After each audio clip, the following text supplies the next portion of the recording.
El presidente Biden habló ante la Asamblea General de las Naciones Unidas de la ONU, es su último discurso internacional, y dijo que el mundo enfrenta un punto de inflexión en medio de la agitación global. Estas son sus palabras, hablando específicamente de las guerras de Ucrania, de la guerra del Medio Oriente y de la guerra civil de Sudán.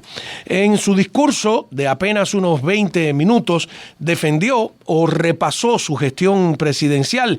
Yo no sé si esa era la ocasión ni el escenario para eso. Es como si hubiese sido una suerte de discurso sobre el estado de la Unión o sobre sus años de presidente. Pero imagino que a estas alturas y rotas sus aspiraciones de reelección, le debe dar más o menos lo mismo o igual.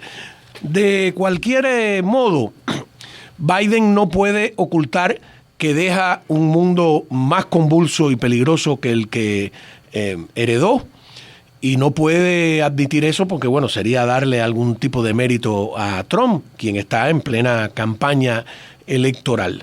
Lamentablemente, ahora todo se mide con la vara electoral, no qué conviene al mundo o qué conviene al país, sino qué conviene al partido o específicamente a los candidatos. Por eso, tal vez, no sé, Biden omitió parcialmente cualquier mención al rol de Irán en la guerra del Medio Oriente y su escalada. Bueno, en ese sentido, no parcialmente, lo emitió, aunque mencionó a Irán en otro contexto. Este contexto del rol de Irán en la guerra del Medio Oriente y la escalada de esa guerra fue omitido por completo. ¿Cómo explicar? Por supuesto, claro, la millonaria ayuda de Obama a Irán en el último y artero minuto. ¿Cómo olvidar que él era su vicepresidente? Irán, además, va más allá del Medio Oriente y provee misiles y drones a Rusia en su guerra con Ucrania. Nada persuade a los iraníes. La actual ganadora del Premio Nobel de la Paz, por ejemplo, Narges Mohammadi, está ahora mismo encarcelada en Irán. Da igual, no les importa que sea Premio Nobel ni nada por el estilo.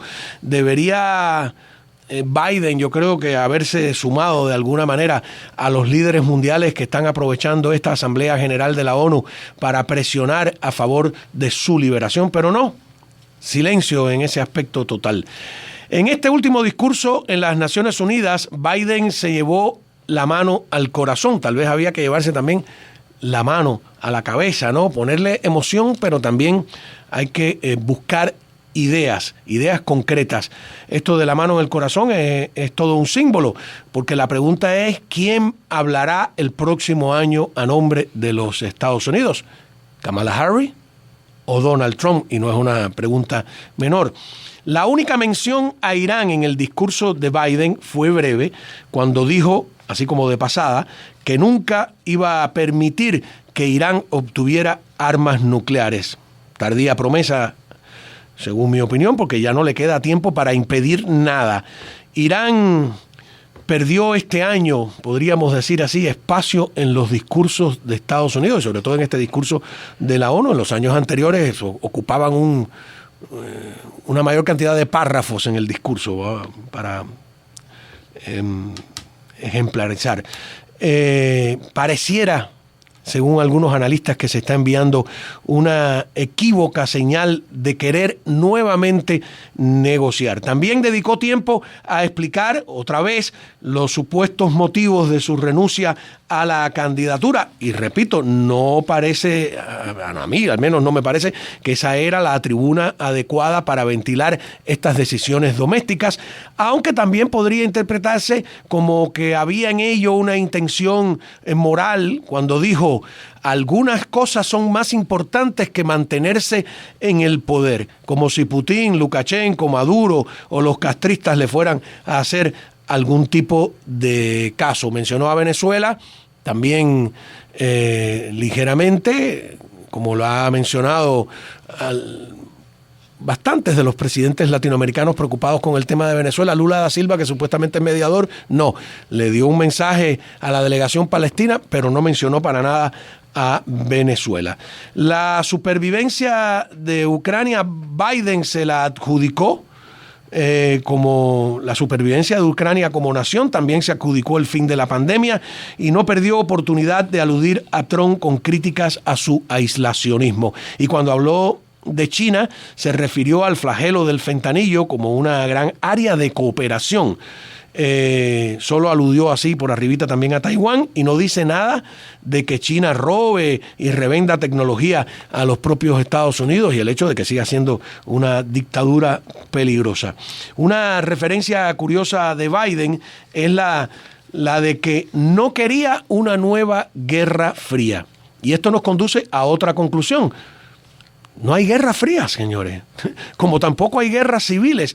Todas las guerras son calientes, como todas las guerras son militares. La guerra civil española, por ejemplo, fue entre dos bandos del ejército que se dividieron, ¿no? Unos defendían la dislocada o radicalizada república y los alzados, o los golpistas, como le llama la izquierda de Franco, pues sencillamente defendían otro modelo, pero era el ejército dividido en una guerra militar, de civil no tenía nada.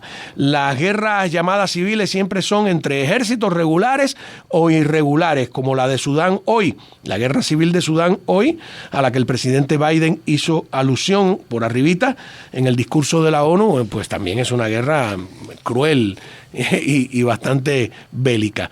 Y la Guerra Fría, tras la Segunda Guerra Mundial, tampoco tuvo nada de fría, con montones de guerras supercalientes de por medio, como la de Vietnam, la de Corea. Los comunistas triunfan en China después de la Segunda Guerra Mundial, ¿no? Los comunistas expulsan al Kuomintang y a Chiang Kai-shek hacia Taiwán después de la Segunda Guerra Mundial, en plena Guerra Fría. ¿Me vas a decir tú que no era eso una guerra caliente? Cuba con los misiles, Cuba en Angola, en Etiopía, en Mozambique, en Nicaragua, en El Salvador, en Bolivia y una estela de muertos, eso era Guerra Fría, por favor. Y como siempre, el gran ausente o la gran ausente en el discurso presidencial, salvo que le pasaron por arriba el tema de Venezuela, en este discurso presidencial estadounidense de la ONU, la gran ausente fue de nuevo América Latina. A pesar de las caravanas de inmigrantes, a pesar de que el tema de la inmigración irregular es un tema de campaña, América Latina sigue sin ser prioridad o tema prioritario para Washington, que parece que solo mira al este y a veces al oeste, pero el sur no existe. Es un error que Estados Unidos ya está pagando, es un error que Estados Unidos va a seguir pagando muy caro. Yo no sé cómo no se dan cuenta.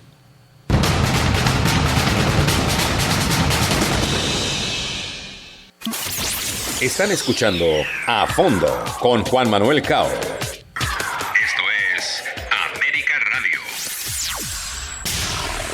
Muy buenas tardes, Liana. Muy buenas tardes, Andrés. Buenas tardes. Buenas tardes. ¿Cómo andan? ¿Qué me cuentan en este martes?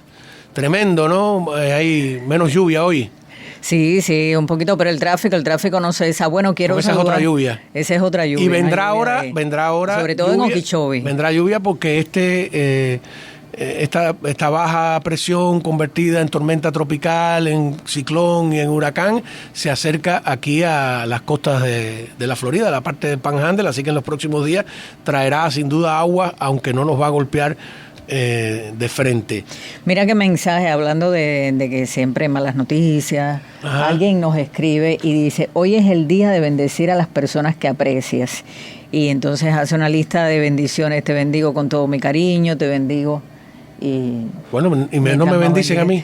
No, nadie no mencionan acá, no mencionan acá. Más triste. Solo Andrés. ¿Cómo estás, Andrés? El bendecido, le vamos a llamar. No, pero ¿me bendicen o no? No veo que me bendicen. No, eso es tremendo. Bueno, a mí siempre me llama la atención cuando el Papa dice recen por mí.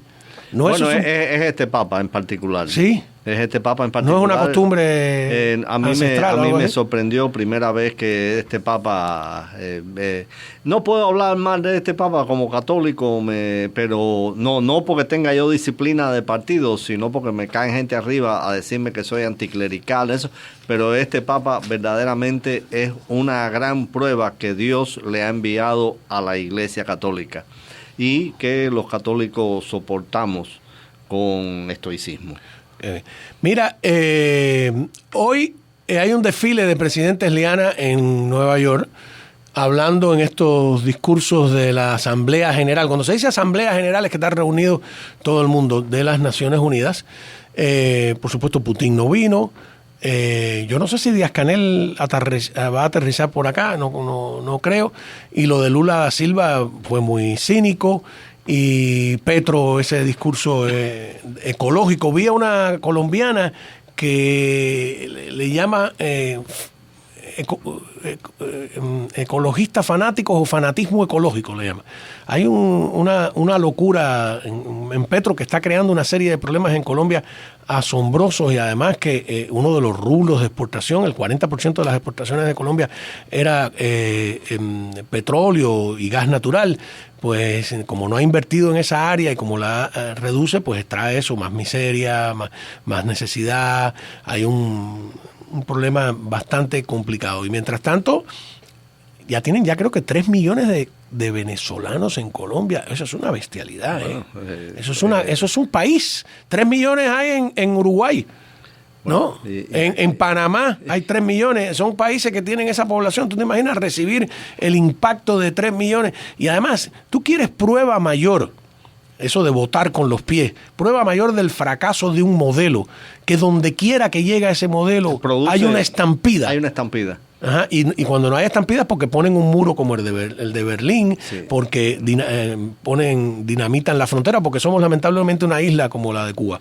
Sí. De todas maneras, estoy leyendo ahora mismo en Infobae que el éxodo cubano alcanzó otro récord. Más de 850,000 cubanos llegaron a Estados Unidos en casi 3 años. 850,000 cubanos en una población de 11 que ya va por 10, 9 millones y pico. Además, lo terrible de esto, que arroja sobre el futuro de Cuba, cualquiera que sea, una sombra tremenda, es que en su mayoría son jóvenes, y Cuba, que ya, sin que estos jóvenes inmigraran, era una isla de viejos, se queda sin esa base laboral necesaria para pagar pensiones, trabajar en infraestructura, lo que fuera. O sea que en Cuba, si sigue este tipo de régimen, estamos abocados al desastre de los viejos. Sí. O sea, ¿qué va a pasar? Por las remesas, sí, el pueblo de Cuba vive de las remesas. Exacto. De sus familiares. Sí. Dice que la cifra de 850,000 cubanos llegados a Estados Unidos en menos de 3 años revela una caída poblacional del 18% en la isla, que es una situación que no muestra signos de revertirse en el futuro cercano. Al contrario. Ajá. No, mira, Cuba va a haber que en cierto modo que repoblarla. Bueno, si hay alguna vez una libertad de mercado y eso, con gente que quiera ir a invertir en Cuba y quedarse en Cuba y formar allí familia, etcétera. O sea,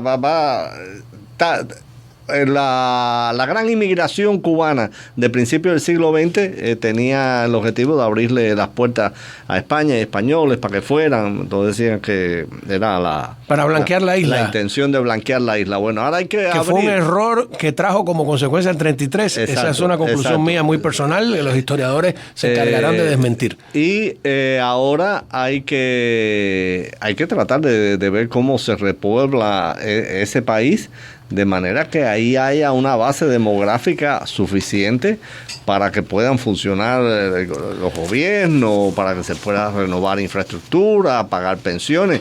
Si no, esto va a ser un problema. Mira, eso que yo he mencionado varias veces, pero vale la pena regresar al argumento, sobre todo porque es un argumento que me nace de la observación de los hechos históricos, ¿no?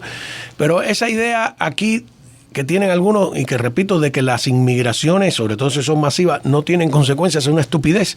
No se trata de que tú seas racista, de que tú seas xenófobo o nada por el estilo. En Cuba, eso que tú estabas hablando, en el año 1898 había aproximadamente, por ahí están los censos ahora en internet, 1 millón de habitantes. De ese 1 millón de habitantes, muchos eran españoles de primera generación, o que se quedaron como parte del ejército, o que habían llegado y emigrado desde los años 60. Había un grupo de irlandeses, había un grupo de chinos, había y africanos, por supuesto, ¿no? Que habían entrado como esclavos, etcétera, etcétera. De 1898 al 33, aproximadamente una cifra parecida a esta. Mira, una cifra parecida a esta de 800,000 españoles se fueron a vivir a Cuba sobre una población. Llegaron a casi al 1.000.000 de españoles que llegaron después de la independencia, fíjate. Después que perdieron la colonia, se fueron a vivir a la colonia. ¿Cuál fue la consecuencia? La consecuencia es que había la mitad de la población no tenía el menor apego emocional con la gesta emancipadora. No sentía el menor aprecio de los patriotas, de los próceres de la guerra de independencia. Al contrario, los veía con sospecha, los tipos que pelearon por quitarle la colonia. No sentían el menor aprecio hacia los Estados Unidos. El mayor antinorteamericanismo de esa primera mitad del siglo es muy español. Y entonces el Diario de la Marina, que era y yo conozco aquí a sus descendientes, que era el periódico, el primer periódico de Cuba y un periódico español que continuó durante la República, se convirtió en la bandera del antinorteamericanismo. Y tenía lógica, los españoles habían tenido una guerra directa con Estados Unidos, habían perdido Cuba, Puerto Rico, Filipinas, ¿no? Sus últimas colonias a manos de los Estados Unidos. Entonces, la consecuencia de eso fue todo el surgimiento de un movimiento antinorteamericano, de un movimiento incluso, en cierto modo, antimambí, etcétera, que hizo posible, porque yo siempre me pregunté, ¿cómo es posible que Batista, un sargento desconocido, ametrallara a 20 y tantos oficiales de alto rango del ejército mambí, que eran los oficiales del ejército regular en ese momento, frente al Hotel Nacional, y no pasara nada, cuyo jefe del ejército era nada más y nada menos que Manuel Sanguilí, que estaba ahí en el Hotel Nacional? ¿Cómo es posible que Batista, en el castillo de Ataré, usara obuses por primera vez y asesinara a 200 personas en una sola jornada de guerra, la mayoría de ellos mambíes, como estaba el sargento Blas, que era una leyenda de la guerra de independencia? Un soldado de esos, un sargento, llegó y dijo: ¿quién es Blas aquí? ¿Quién es el jefe? Usted va, y le metió un tiro en la cabeza, no pasó nada. ¿Por qué la sociedad no reaccionó? Porque la sociedad no sentía ningún aprecio por la historia reciente de Cuba. ¿Y eso fue consecuencia de qué? De la inmigración masiva. Los que quisieron blanquear la isla, blanquearon la isla, pero no se dieron cuenta de que tenía otra carga. La mayoría del ejército mambí eran negros o mulatos, ¿no? Aunque los oficiales no necesariamente lo eran, sí. No era Maceo. Sí, no era un ejército grande tampoco. Ajá, claro, pero, ¿no? Y estaba casi aplastado de alguna manera, ¿no? Pero que yo, honestamente, que incluso en el momento de la independencia, Cuba todavía, antes de que llegara esta ola española, era muy española. Oh, sí. Date cuenta que en la guerra contra los mambises, pelearon más de 100,000 voluntarios. 100,000 voluntarios. Cubanos. Sí, gente nacida. Los voluntarios son cubanos, criollos. Exacto, criollos. Ganaron las elecciones de entreguerra, ¿eh? Exacto, criollos que dijeron vamos a luchar por España. Déjame decirte, probablemente si yo hubiera estado en Cuba, yo hubiera luchado por España, porque esa última guerra de independencia a mí nunca me gustó. O por lo menos autonomista. Y la primera tampoco. Pero esa última nunca me gustó. Bueno, porque esa épica del gesto libertador, sí, del grito, por eso el otro día me reía de todo el de Yara, el de Baire, vivimos de grito en grito, se produce en los primeros 20 años de la República. Hay otro grito todo el tiempo, ¿no? Y los alzamientos. Alzamientos uno tras de otro, alzamientos. Todo el que no estaba de acuerdo con el partido contrario, con los liberales, bueno, liberales y conservadores se fueron a la guerra en 1906, la guerrita de agosto. No, sí. ¿Te acuerdas cuando los viejos jugaban dominó y ponían el 5, decían 5,000 y más murieron en la guerrita de agosto? Ya, Bueno, 5.000 muertos en una población como la de Cuba era un montón de gente. Se tuvieron que meter los americanos a petición de ambos partidos, por cierto. La enmienda Platt era un negocio nacionalista casi. Y entonces, ¿cómo se llama esto? Después viene la chambelona, la guerrita de los negros en el 17. Era un levantamiento atrás de otro, porque esa cosa del gesto heroico también nos hizo muchísimo daño. El gesto revolucionario, que por cierto, y anestesió. A la guerra de independencia se le llamó la revolución también. Claro, y anestesió, pienso yo, que ese levantamiento continuo a la sociedad. Y esa cosa anestesió a la sociedad justamente contra todo ese tipo de acción. Después vino la gesta revolucionaria, después del 33, que también por cierto, la glorificación del hombre de acción. Vamos al componente racial de la simpatía de la clase rica cubana hacia Fidel. Era el galleguito. Era el galleguito educado en Belén contra el negro, contra el mulato. Tenemos unos amigos comunistas que ya fallecieron, viejos, que incluso ellos se arrepienten de haber dicho eso, que el día que se cayó Batista dice que la gente llegaba y se gritaba, oye, se fue el negro. Yo vi una bohemia del año 53, creo que era, o 54, una bohemia que tenía una foto de Batista, un dibujo de Batista todo elegante, y el pie de dibujo era el mono, aunque se vista de seda, mono se queda. Ojo. Que había, declaró que era, porque era no solo por racismo, sino porque era un tipo pobre, porque era un tipo que había de la clase humilde, porque se hablaba con bozal. Sí, había un desprecio burgués. Claro, sin duda. Vamos a una pausa y continuamos hablando de esta cifra increíble. 850,000 cubanos en menos de 2 años han salido del país. 3. El hombre que trató de asesinar a Donald Trump fue arrestado por posesión de pornografía infantil. La policía encontró cientos de archivos que mostraban abuso sexual infantil en la casa de Oran Alexander Roth en Greensboro, Carolina del Norte. Los investigadores federales que registraron la vivienda del joven no estaban buscando pornografía infantil, pero luego de revisar varios dispositivos electrónicos hallaron videos que le habían enviado a Ruth en julio y los incautaron. Según el testimonio de un agente del FBI registrando en documentos legales a los que tuvo acceso la agencia Associated Press, también encontraron chats de una aplicación usada por personas que comparten imágenes de abuso sexual infantil.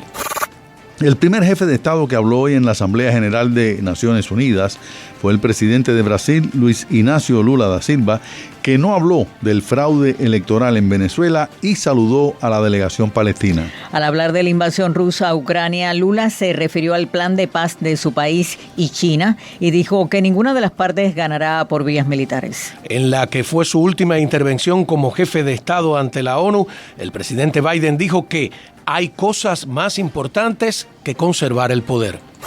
Una persona que vestía un disfraz de payaso y portaba algo parecido a un arma provocó que numerosos choferes llamaran a la policía esta mañana mientras transitaban por la autopista 826, El Palmetto, al norte de la calle 40 del Southwest. Según la policía, la persona caminaba de un lado a otro en un paso elevado de peatones con un objeto en la mano. Cuando los agentes llegaron ya se había ido y no pudieron hallarlo. Fue visto por última vez cerca de la calle 35 y la avenida 76. Como puede verse en un video compartido en el sitio de internet Total Traffic, la persona llevaba algo parecido a una mandarria y también portaba una bandera de los Estados Unidos. Se pide a quien tenga información que llame a la policía de Miami-Dade.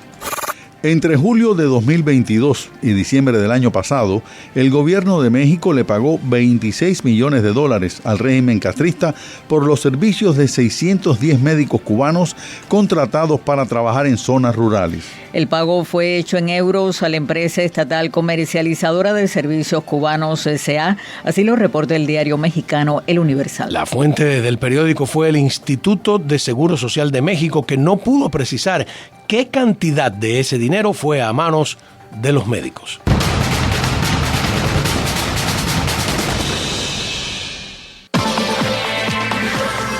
Una incidental, dame una clase aquí de portugués. El nombre es Luis Inácio, no es Así es como lo veo. No es Ignacio, en portugués es Ignacio, en sin la portugués G, ¿no? qué bien, no ¿no? va la G. Bueno, nada. Sí, no hizo ninguna referencia ¿A Venezuela? a Venezuela y debe haber sido el primero, me imagino, por orden alfabético. No sé por qué. Sí, parece que porque es la por- B, no hay ningún país con Yo A no sé por qué antes. Argentina no está, Albania. Ajá. Hay varios países que deben estar también Porque a lo representados. mejor van a estos viajes que dan a Punta Cana o a Disney con la... Diga el nombre ¿cómo es?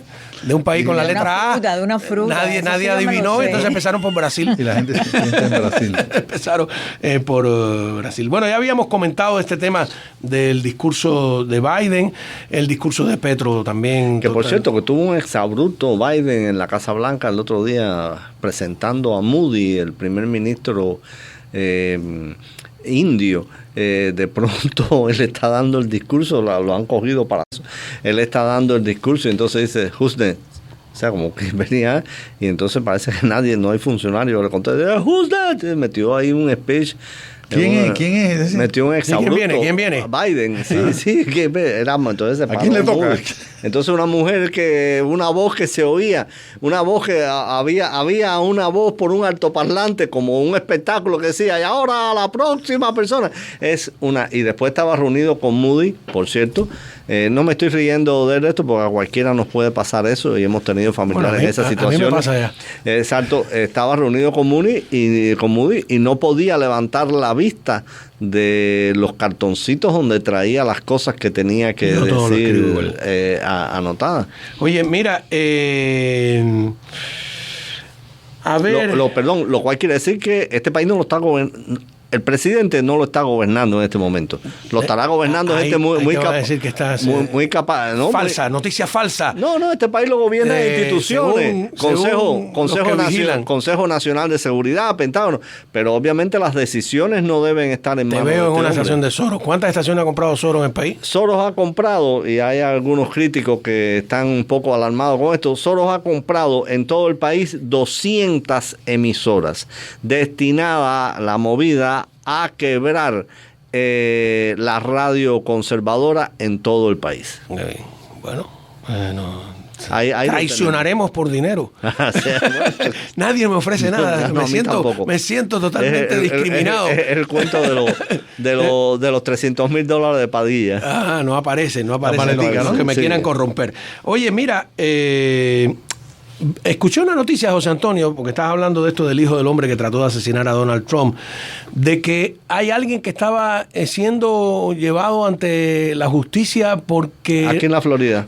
reiteró un montón de amenazas a Mar-a-Lago. Era un tipo que llamaba a Mar-a-Lago constantemente a decir que iba a matar a Trump, que quería matarlo. Eso. Lo presentaron hoy a los tribunales. Pero eso es anterior al... Porque decía, después del primer intento, yo dije, bueno, es que están omitiendo el segundo, que parece que es entre uno y otro. O sea, que tendríamos 3 casos, no 2. Sí, bueno, este no llegó a disparar. Este lo que hacía era verbal, pero... Bueno, pero... Sí, pero pues, sí. Hasta No un sé, día. está interesante, Hasta ¿no? un día que se aparece con un arma. Claro. Todo empieza en el lenguaje. Así es. Volviendo al tema, José Antonio, que me parece llamativo. Fíjate que lo estoy leyendo en Infobae. Es un medio argentino del éxodo cubano que alcanzó otro récord. Más de 850,000 personas llegaron a Estados Unidos en casi 3 años, que es casi la misma cifra que estamos hablando que cambió el país en Cuba completamente de 1898 a 1933, donde había una población, claro, de solo 1 millón de habitantes. Cuando Fidel Castro llegó al poder, creo que había 6 millones. Estamos rumbo ya andan por los 9 y pico. Exacto. ¿No? Sí. Entonces, eso menos de es 10, que se tremendo. suponía que llegara a 11. La cifra en persona aquí. es el 18% de la población de la isla. Ha caído un 18% la población de la isla. Voy a leer lo que dice el periódico. Dice, el éxodo migratorio que comenzó en Cuba hace casi 3 años sigue sin freno, marcando un significativo Thank you. vaciamiento demográfico, le está llamando Infobae, como ya lo definieron distintos expertos en la materia. ¿Qué dice nuestro redactor? El último Carlos? que apaga el morro. El último que No, apaga no el hace morro. falta, Bueno, porque no hay luz, no hay luz. ya el morro está apagado, no hay luz. ya. Hay la caricatura de Lausanne que se ve la giraldilla. Sí, con muy un bueno. farolito. Muy bueno. La giraldilla y la giralda. Así que vaciamiento demográfico le están llamando, según Infobae, los distintos expertos en la materia. Más de 850,000 cubanos llegaron a Estados Unidos, espérate.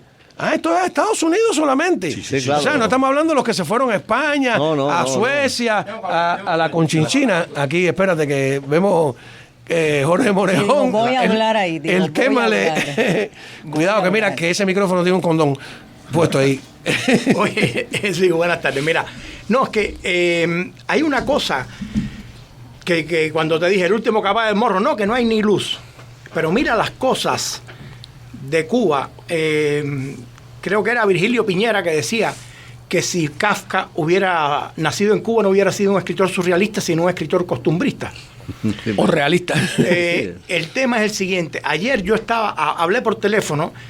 Yo narro partidos de béisbol para Cuba por Radio Martí. Y ayer estaba hablando con un oyente que vive en Vuelta, en Villa Clara. Sí. Y me dijo, no estoy aquí, ahora estoy en Yaguajá y ya mañana espero estar en Vuelta para oír la narración tuya, hoy me toca narrar. Le digo, sí, ¿qué estás haciendo por allá por Yaguajá? Y dice, no, yo soy electricista de las carrozas de los carnavales. Le digo, pero hay carnavales. Dice, sí. Siguen habiendo carnavales sin luz, no hay luz en el pueblo. Pero las carrozas están iluminadas. La luz de las carrozas. Entonces, es más o menos pan y circo, en realidad es circo sin pan. Es lo que está viendo en Cuba ahora. Vuelvo a aprovechar para promover que voy a estar en la Feria del Libro ahora en noviembre, el libro de la gran locura. Te lo juro que tengo un capítulo así mismo, ¿no? Porque que son locuras comunes. Los tipos se escapan en una carroza, en un río. Porque yo vi en Panamá que había un carnaval acuático en el pueblo de Penonomé. Entonces me invento que en un pueblo oscuro donde no hay luz, la única luz que había era la de la carroza, ¿no? Que iba por un río, y entonces de repente sueltan la carroza con la bailarina, había una enana, un calvo, qué sé yo, y el camión, que es un camionauta, sigue andando y la gente se queda entretenida con la carroza y ellos se van en el camión, que fue realidad también lo del camionauta, ¿no? Sí, o sea, todo eso que parece fantasía en Cuba, lamentablemente, como dices tú, no, surrealista. No hay realismo mágico, no, hay realismo sin magia. No. Es un país de locos y es una gran locura, claro que sí. Pero me sorprendió que, o sea, porque tú escuchas las noticias que llegan de Cuba, los interminables apones, y así todos hacen carnavales. Sí, lo suspendieron en los años 70 porque hubo tanta violencia y después lo recuperaron por municipio. ¿Te acuerdas de eso, José Antonio? Que hicieron un carnaval para playa, un carnaval para el cerro, un carnavalito. Pero habían los carnavales de La Habana en el Malecón que murieron por infarto económico en el 90 con el periodo. Bueno, pero antes murieron por violencia. No, y hubo antes una época, o sea, primero murieron en el 60 y pico por la zafra. Sí. Por la zafra, en el 60 y pico. 68, 69 no hubo carnaval. Entonces en el 70 hicieron el carnaval con mogollón. Hicieron el carnaval que en vez de hacerlo desfilando, lo que hicieron fue poner puestos a lo largo del malecón y la gente caminaba entre los puestos. Sí. No hubo carroza. Sí, error.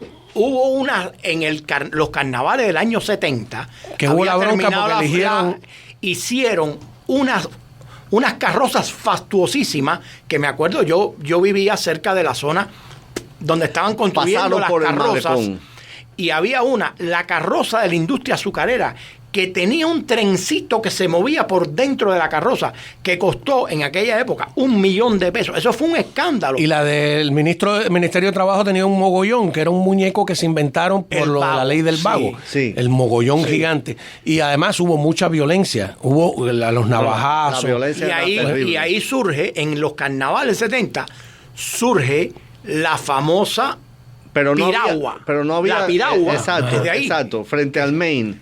Frente al monumento del Main. Que en realidad no era la piragua era otro kiosco que era cuando estaba de moda la canción de La Piragua de Guillermo Cubillo. Exacto. Que es colombiana, por cierto, la canción. Y eso que está enfrente, que era sólido, de concreto, era el kiosco del Sindicato de los Trabajadores de la Construcción, que después fue el único que se quedó y la gente le siguió llamando la piragua. Ajá. Que sabía que era una canción colombiana, ¿no? Sí.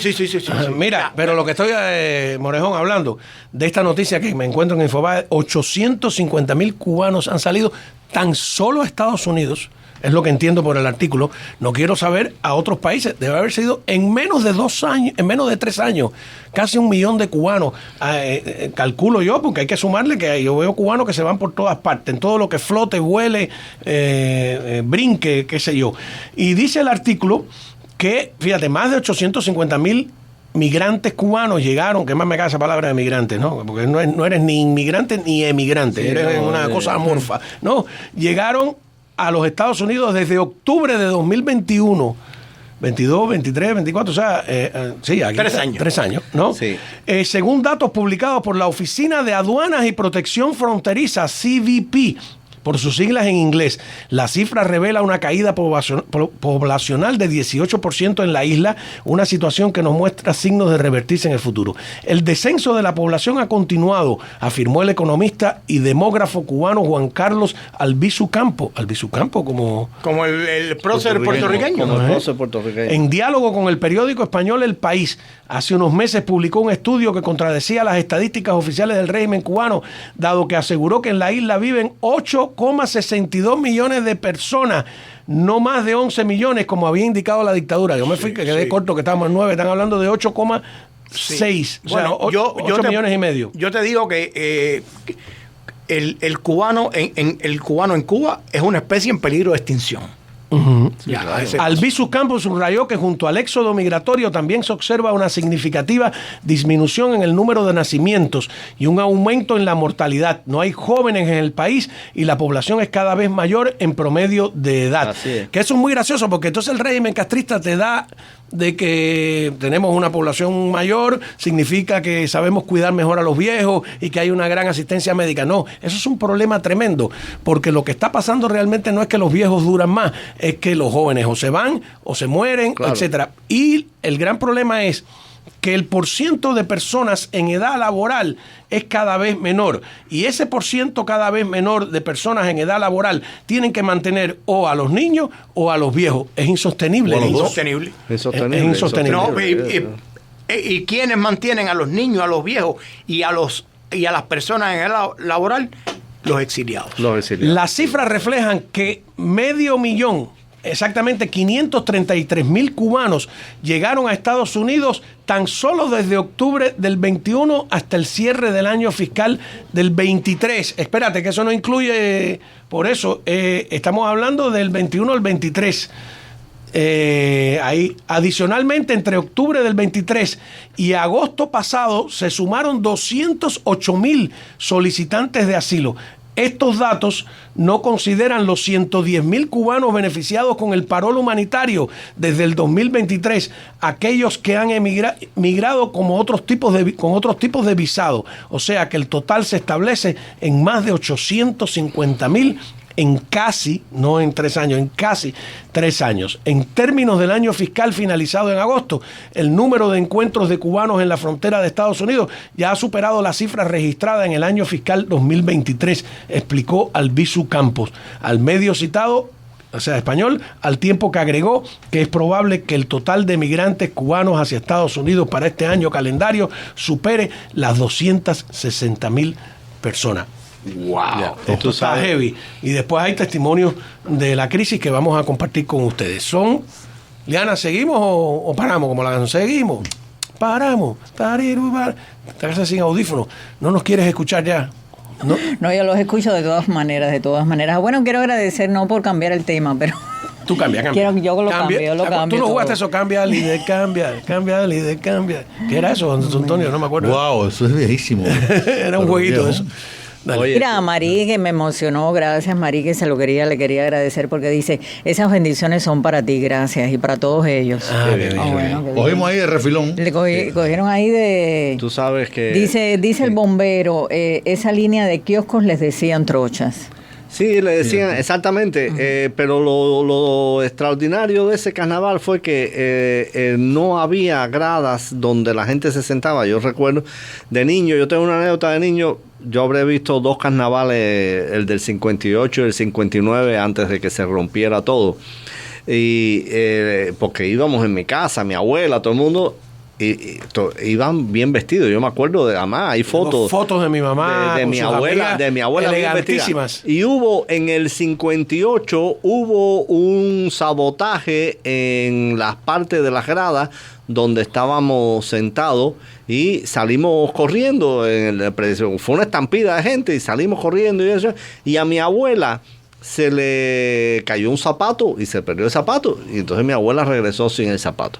Y entonces siempre mi abuela se acordaba como un ejemplo de la decencia de la República, que al otro día habían puesto unas mesas con las cosas que se habían perdido durante la estampida, y que en esas mesas mi abuela encontró sus zapatos, pero dice mi abuela que habían billeteras, collares, que nadie se robó eso, que estaban ahí, la gente pasó, lo recogió, que se le perdió algo. Había país. Ay, mira, y me estaba un oyente diciendo, ¿verdad?, que los guaracheros de regla, que si los vi yo, los vi en el 70. Cuba, que si siguen en Cuba. Sí, deben seguir porque son una cosa. Yo no tengo idea. Son un clásico, ¿no? Sí. Pero ya estar aquí, ya casi no se renueva. No son ni la sombra de lo que fueron. Más, no porque bailen peor, sino porque les faltan todos los recursos. Claro. Los guaracheros de regla eran una institución, ¿eh? Yo los vi pasar, ¿no? Con sus farolas.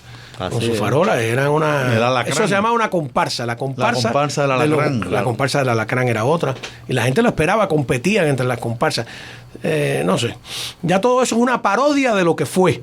Sí. No es la. Era uno de los grandes carnavales de América Latina junto con el de Río. Claro, era más famoso yo creo el de La Habana que el de Río en esa época. Yeah. El de Río crece por la ausencia del cubano. Es espectacular, dicen el de Río. ¿Cómo no?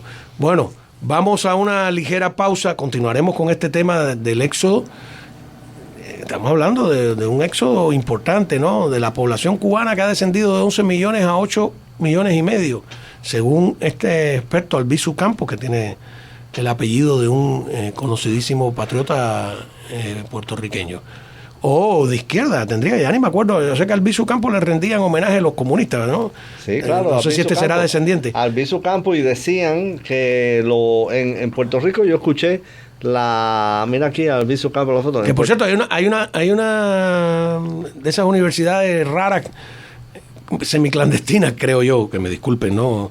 Aquí que creo que se llama Albizu Campos. En Puerto Rico yo escuché la fábula que Albizu Campos estuvo preso por terrorismo, no por otra cosa. Por eso te digo. Dice que en la cárcel lo atacaban con ondas electrónicas también. Sí, eran mensajes acústicos, como el de ataques acústicos. ¿Cómo no? Sí. Para estar bien informado, te invitamos a escuchar América Radio 1260 AM Miami, la voz del exilio.